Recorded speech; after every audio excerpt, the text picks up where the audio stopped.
Canadian media exposed in shocking rant. To hell with Charlie Kirk. In a stunning and unprecedented outburst, an anonymous Canadian journalist has publicly denounced the nation's media landscape, directly accusing it of pandering to controversial figures like Charlie Kirk. The journalist's scathing remarks have set off a firestorm of debate across the country, sparking intense conversations about the ethical obligations of media organizations. Many Canadians are questioning whether the media prioritizes political influence and ratings over impartial reporting, raising broader concerns about the integrity and accountability of journalism in shaping public opinion and discourse. The journalist's condemnation centers on allegations that certain Canadian media outlets have compromised their journalistic integrity by providing disproportionate coverage to divisive personalities.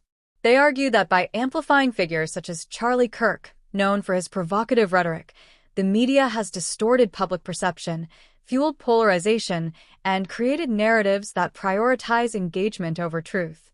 The journalist's bold statement, "To hell with Charlie Kirk," captures the intensity of frustration among media insiders and citizens who feel their trust has been undermined by these practices.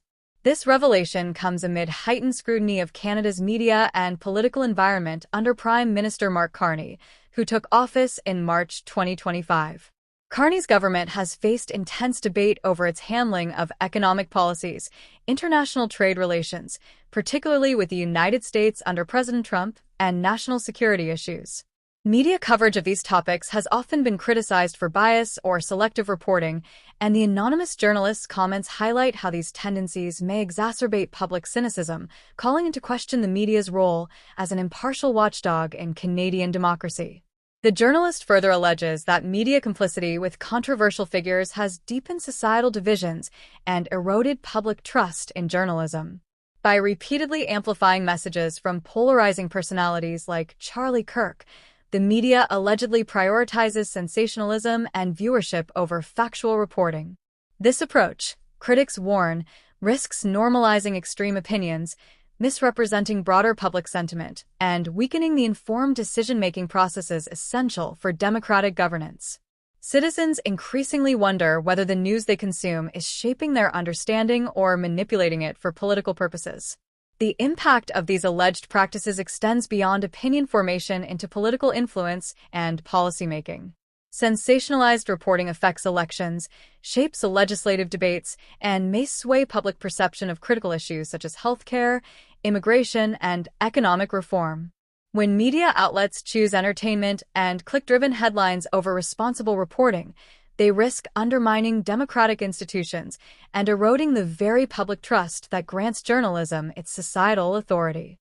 Experts stress that accountability mechanisms must be strengthened to prevent such erosion of confidence.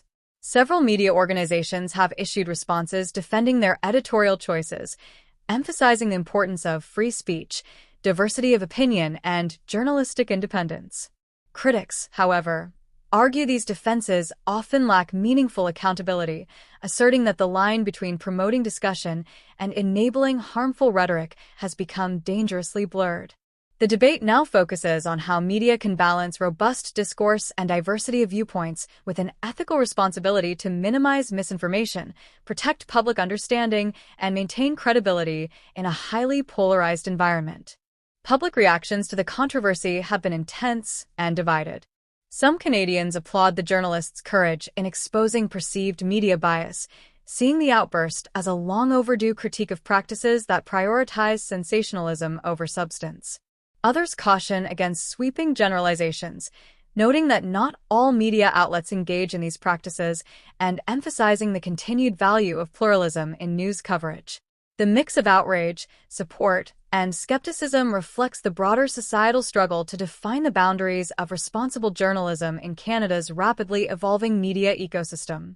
Social media has magnified the controversy, with platforms like Twitter, Instagram, and TikTok hosting debates, viral clips, and hashtags surrounding the anonymous journalist's statements. While these platforms allow for rapid dissemination of opinions and can highlight issues overlooked by mainstream media, they also exacerbate polarization, amplify extreme viewpoints, and facilitate the spread of misinformation. The interplay between traditional media and social media underscores the complexity of managing public perception and the importance of ensuring credibility and accountability in an era of instant information sharing. Media ethics experts suggest that addressing this crisis requires a multifaceted approach that combines institutional reform, public education, and regulatory oversight. Promoting media literacy, enhancing newsroom diversity, implementing rigorous fact-checking protocols, and fostering collaboration with independent oversight bodies can help restore public confidence. By reinforcing ethical standards and transparency, the media can reclaim its role as a reliable source of information while ensuring that the public remains informed, empowered, and capable of engaging critically with news content. The controversy also highlights global challenges for media organizations navigating political polarization, disinformation, and audience fragmentation.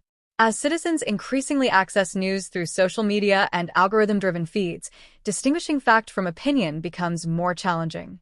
The Canadian case exemplifies a worldwide trend in which media credibility is under pressure, and it emphasizes the urgent need for professional standards, editorial responsibility, and systemic accountability to preserve the public's trust in journalism across nations. As the nation reacts to these allegations, public demands for reform are intensifying. Citizens are urging media organizations to adopt stronger safeguards against bias and to emphasize accuracy, fairness, and transparency. Petitions, forums, and civic discussions reflect a desire for structural change that prioritizes truth over clicks and ratings. Advocates hope that the current crisis will catalyze a cultural shift within newsrooms, leading to a more responsible, ethical, and trustworthy media ecosystem that strengthens democratic processes and empowers informed citizen participation. In conclusion, the anonymous journalist's explosive rant exposes deep concerns regarding the integrity of Canadian media, highlighting both ethical and structural challenges facing journalism today. While debate over the scope and severity of these issues continues, one fact is clear: Canadians are demanding accountability, transparency, and a renewed commitment to truth from the media. How the country responds to these revelations may define the next chapter of its democratic discourse, shaping public trust, journalistic standards, and the role of media in Canada's future political landscape.